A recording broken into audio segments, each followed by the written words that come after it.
Iran ఆర్థిక మూలాలను వెతికి వెతికి మరీ దెబ్బతీస్తున్నటువంటి అమెరికా, ఇజ్రాయెల్ ఇప్పుడు యుద్ధ విరమణ అన్నటువంటిది అమెరికా ప్రకటించింది. ఇజ్రాయెల్ అయితే ప్రకటించలేదు.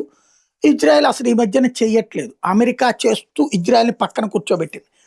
ఇజ్రాయెల్ మీదకి మొన్న యుద్ధ విమానాలు కొన్నింటిని ఇరాన్ పంపించడం, వాటిని అక్కడున్నటువంటి లేజర్ టెక్నాలజీతో ధ్వంసం చేయడం, ఆ పైన కొత్తగా మరొక విమానాన్ని ఇరాన్ పంపిస్తే దాన్ని ధ్వంసం చేయడం ఒక ఎత్తు.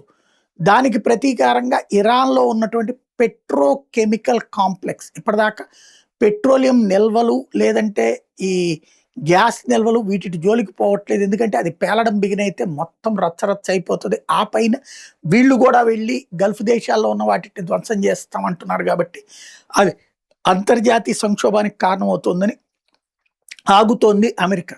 బట్ ఇప్పుడు ఇజ్రాయెల్ ఎళ్లి ఇరాన్‌కి సంబంధించినటువంటి పెట్రోకెమికల్ కాంప్లెక్స్‌ని పేల్చడం అన్నటువంటిది కీలకమైనటువంటి అంశం. దాదాపుగా 500 మంది ప్రాణాలు కోల్పోయారని చెప్తున్నారు. అది కూడా ఆహ్, ఏదైతే అసల్యూహ్ ప్రాంతంలో ఉన్నటువంటి పెట్రోకెమికల్ కాంప్లెక్స్‌ని పేల్చేశారు అన్నటువంటి విషయం తాజాగా బయటకొచ్చింది.